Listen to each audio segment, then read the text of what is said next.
Hey everyone, welcome back. We have a pretty important scene early on. So what I want to do is just talk a little bit about my life first, and then I'll get into how that relates to the scene. When I was 5 years old, my little sister died. She had a heart defect, and they couldn't fix it. And before that, my family had been going to Catholic church, mostly my mom's idea, because she was raised Catholic. My dad, just sort of went along with it, but wasn't really into it. And then, after sometime after she died, a priest came to our house to supposedly console the family, but he wound up, trying to get my mom to make a donation to the church in my sister's name, and that was pretty much the end of my family's involvement in the Catholic Church. We just stopped going, and I was a kid, and it didn't really have much awareness of what church was really about, like what it was supposed to be doing for me. I was just kind of going because my parents said to go, so I adjusted pretty easily to not going anymore.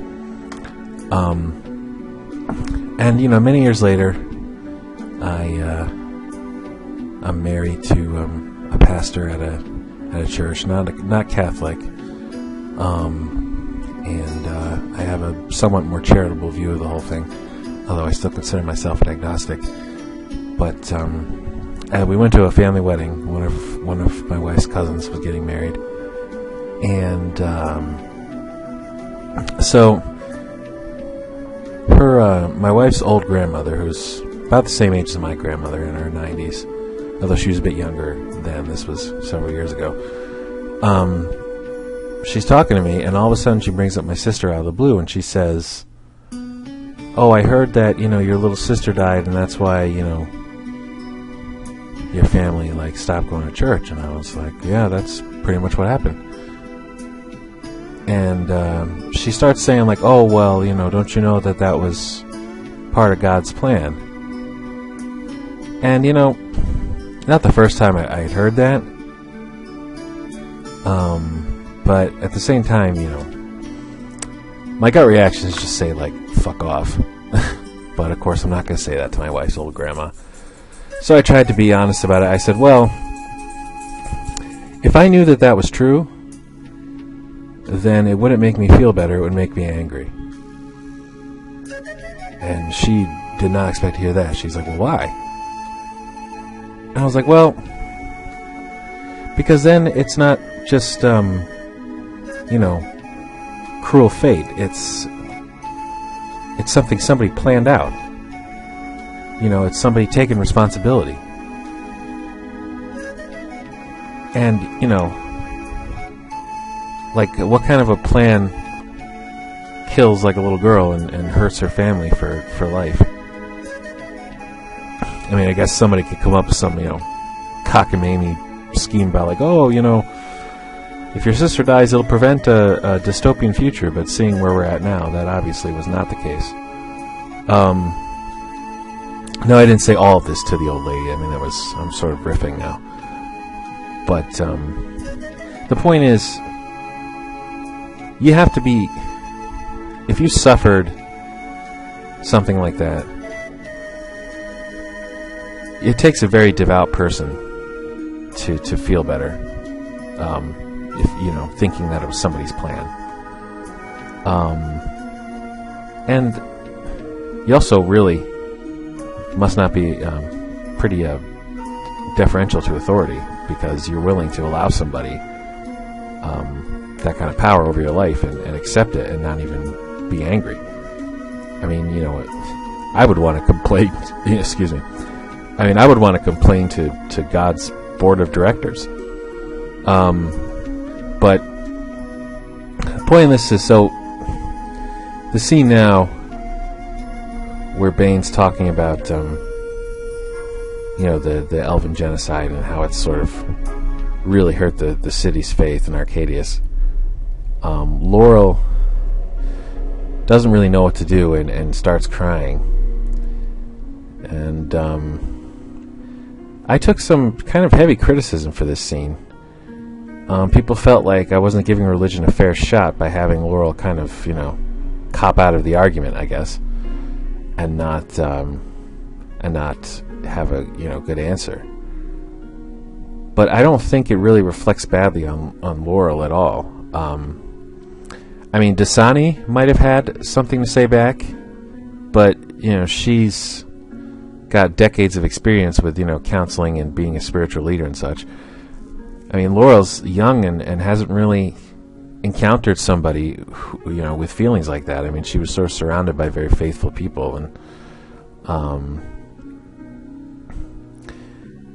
she's got her own hang-ups, which we don't get into for a while. But I guess what I thought with this scene was that it sort of shows the limits of faith. I mean, it's hard to. It's hard, if you take everything that happens as somebody's decision, some higher power's decision, it just, it makes life make less sense to me, not more. I mean, and, it's not, and King Bane's doing this too. He's saying, well, we elves believe so strongly in Arcadia, so he should have protected us. And it doesn't really work like that. And that's something that, they've had to deal with. And I wanted to sort of get that out there, because I think Laurel could have said it was part of Arcadius' plan, but we can't understand his will or something like that. And but she knows enough to know that that's not going to help. I mean, that would have just made him angrier. And like I said, my wife's a pastor, and she's never gone there with me. I don't think she looks at it like that. She doesn't think that God's micromanaging all of us, deciding who's going to live, who's going to die, which people are going to get slaughtered and which people are going to rule the world. If he exists. I mean, I'm an agnostic, so I tend to just admit that I'm uncertain and leave it at that, and that's okay. But the point is, there's limits to what your faith can explain, and I think it's okay to acknowledge that. I don't think it's it makes it weaker. I think it's just reality. We don't understand. Bad things happen, and we don't always understand why. And,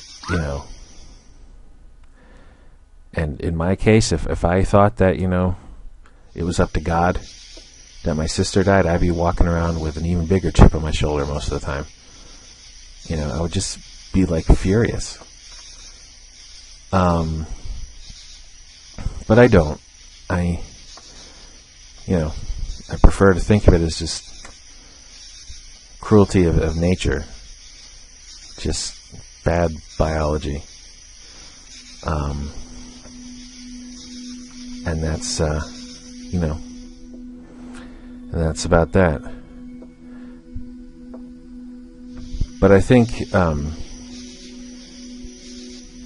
for people to say that I am being unfair to religion with that scene, I don't really, what would you have preferred that Laurel said? What would you have said if you're trying to stick up for, Arcadius' supposed inaction? I don't know. People think I'm hard on religion, and I understand that, because a lot of this game is about what happens when it gets out of control. But I wouldn't really expect it to be exemplified by that particular scene. Because, I mean, it's hard to imagine that, people of faith don't struggle with these questions themselves, when bad things happen. So, I don't think it's anti-religion to point out that you can't explain everything. And if you try, sometimes you just come off as, highly insensitive. There used to be a treasure chest here, but I think we got rid of it. Yeah, because I think at one point I decided that it was a little crass to have, a hidden goodie in the middle of this huge cemetery with the dead elves. So I'm pretty sure we got rid of it now that I'm out here. But there's more conversation we had with Bane, and this is a bit more lighthearted. There's some jokes and such. But I think sometimes, when you have a game that has this kind of stuff in its backstory, genocides and wars and violence, I think occasionally you have to sort of, remind people what that really means. Because sometimes, the stories kind of handle it very casually, and it's they'll just sort of say without much emphasis, like, oh yeah, all those people were wiped out, and they don't necessarily give it the significance that it's supposed to have. So I think a scene like that helps, and then there's more scenes like that later on. So I wouldn't change much about that scene, really. And now Bane's unwittingly offended Stoic. Or maybe not. It's hard to read him there. There was a line, there used to be a line in this scene where Stoic says that sometimes he wishes he never got brought back as a skeleton, that he had just rested in peace after his initial death. But the problem is nobody in the party really could think of anything to say, so there was sort of this awkward pause, and then they go back to talking. And I think people thought that was really just too awkward, kind of, so we cut that line. And it probably plays a little better without it, although there were a couple of fans who said that they missed it. But he makes a similar point later in a more appropriate situation, so no great loss in the end. And now we get to get a few goodies out of Bane's office. And you might have noticed the face graphic for Bane doesn't look particularly elven. He doesn't even have pointy ears. Unfortunately, that was one of the character faces we didn't get an original for. Although we did edit that sprite to have the pointy ears, so that was something. And it says to go to the old district, but it's actually not really anything you can do there, because this house is locked. You have to wait till the end of the dungeon to come and find out what you can do there. Is this place open? No, that's right, that leads out of the city. So there's actually a few NPCs wandering around in the night that you can interact with.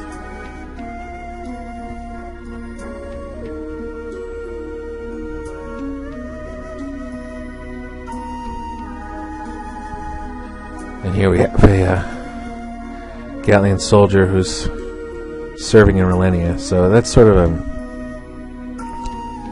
trying to outline some of the differences between then and now, and the fact that, the new Gallian leadership is aware of the responsibility the city has for what happened to Relenia, so they try some outreach, they try and help out a little bit.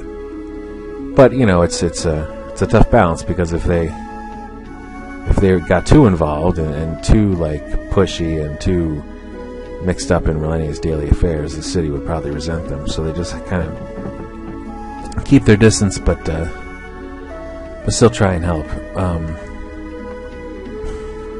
And one thing that comes up again in this game is that the whole generation has grown up without Gallia, and doesn't have any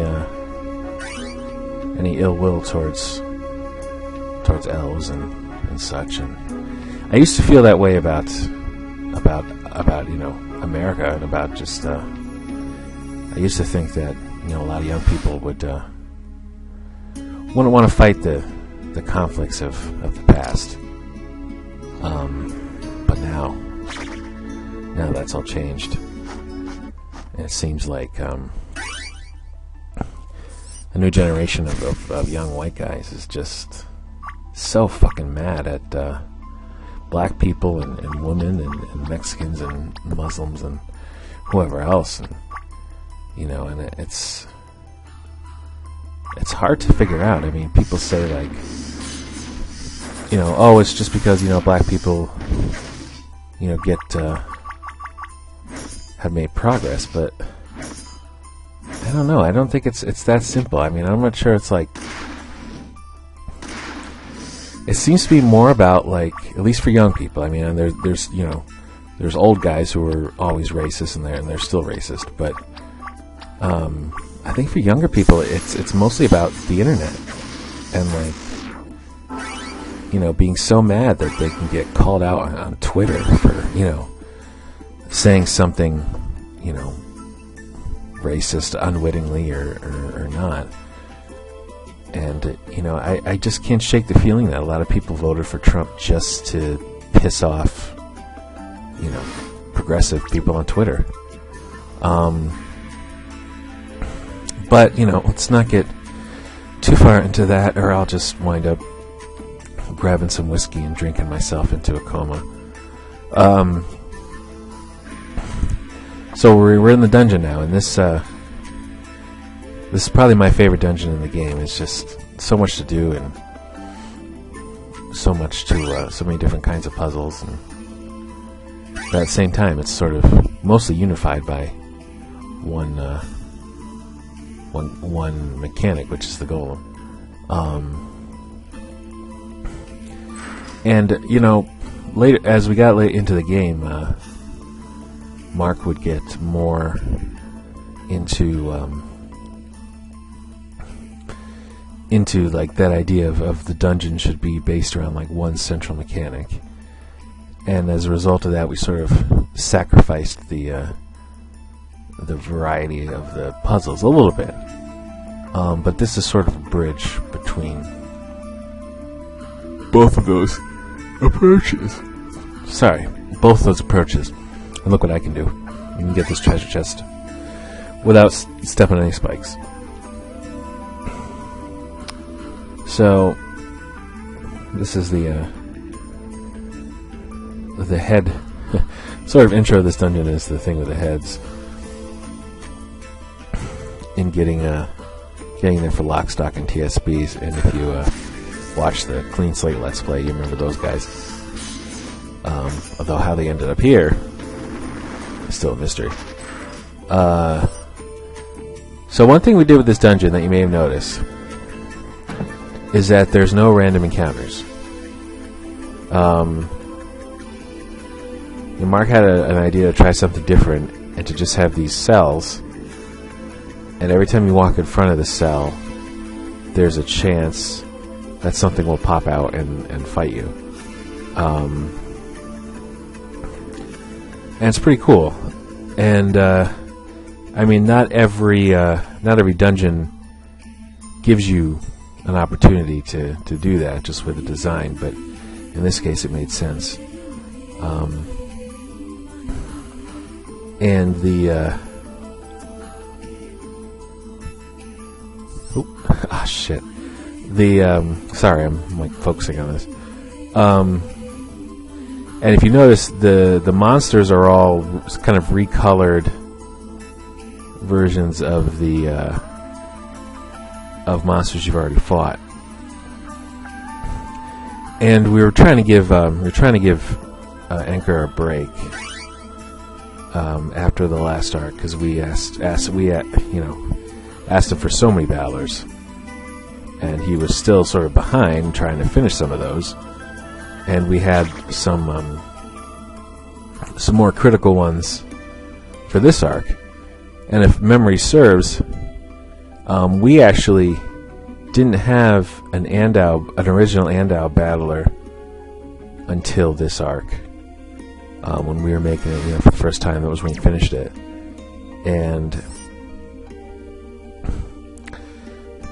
so then we got to, of course, go back and plug it into Arc 1. But in the meantime, I keep yawning, sorry. In the meantime, we were coming up with ways to fill these dungeons with monsters without increasing his workload. And so we decided that, maybe Solik had captured creatures and experimented on them, and they were just sort of locked up in here. And then we did something similar for the other dungeon, the other major dungeon in this arc, and we can talk about that when the time comes.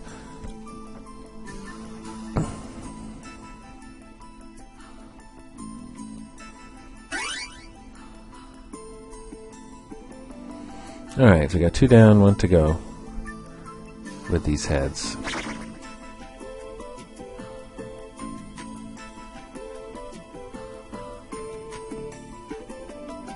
Let's see. He's up there. Yep. This one is pretty tough.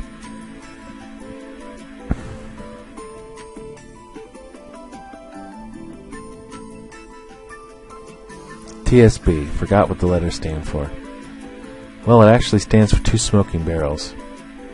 And Lock, Stock, and Two Smoking Barrels was a movie that came out years ago. Back when I was making my very first RPG Maker game. And it was funny because, I'm not even, that big a fan of the movie. I mean, it's not, it's fine, but I'm not, But we had a friend at the time who it was her favorite movie ever, so I was just sort of a little gag for her sake. Shit. Little fuckers are fast. And that one gets stuck, and then you think he's not going to move, and he does. Come on. Okay, almost got it.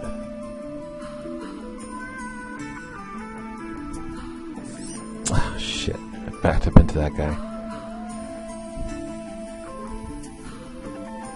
Okay.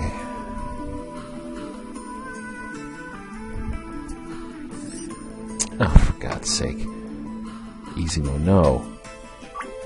Yeah, so I guess that was something that we put into to help people who have trouble with puzzles like this. And I'm sure in this case it just, removes some of the... God damn it. It just removes some of the rats from the equation, from the maze. And but I've done this plenty of times on normal difficulty, so I intend to do so again. Alright, we're just gonna... So this part's really tricky because they pass through each other, and it can get confusing, well, where's each one of them going? Okay, almost got it. Yeah, here we go. We're good now.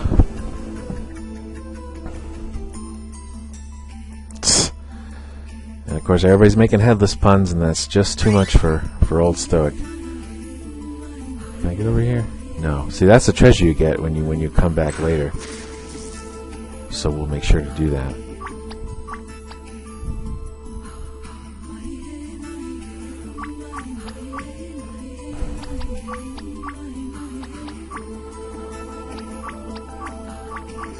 Alright.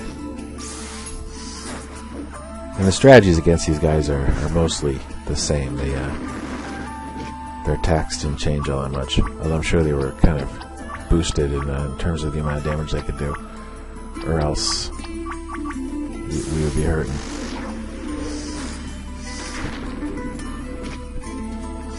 Still splits into the two little guys, which I always thought was kind of cool. So before long we'll be starting the golem thing, although I might end this entry before that just because that's the real meat of the dungeon and we're almost a half hour in, so probably shouldn't get too far in because then I might have a hard time saving. There we go.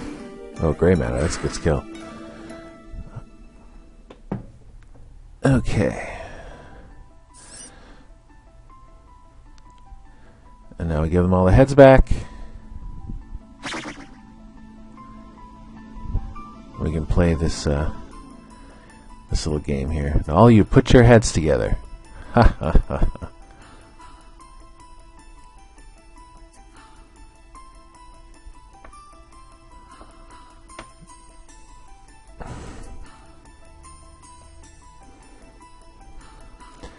We have one of these shuffling puzzles that I'm sure you've seen before.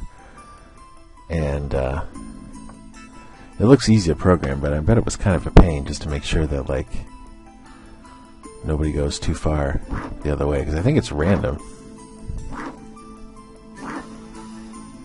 And I found that really you just got to try and follow two of the heads, because then you can figure out the third by process of elimination. I believe it's this one. Oh yeah. And you can keep playing if you like. Alright. There's that glob, but we can't beat the glob yet. We need the golem.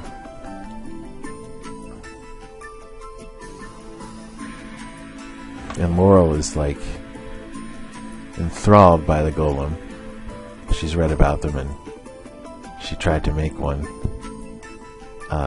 Yeah, she tried to make one when she was growing up.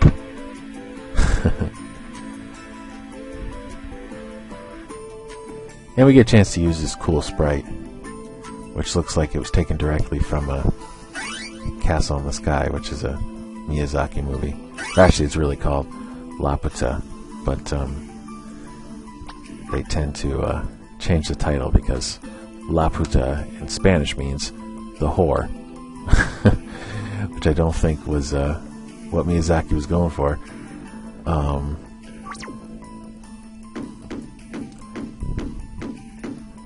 But it's got that sort of like nature-y robotic thing, you know, where it's got grass growing on it, but it's a machine. And you have to upgrade it a few times during the dungeon so you can do more stuff.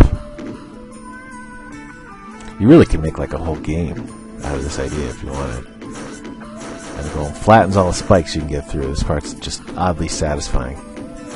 Just walking the golem over and hearing all the spikes flatten. And of course, giving yourself a path to all the lovely treasure. And there we are.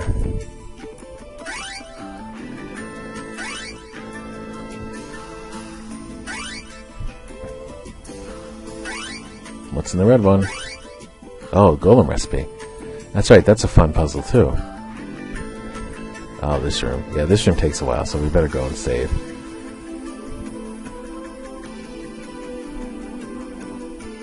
And then we'll have plenty of fun with the golem. And the next time, no, we're not playing it. Next time we play, and it won't be so heavy, I'm sure. Okay, well, I'll talk to you guys later. Peace.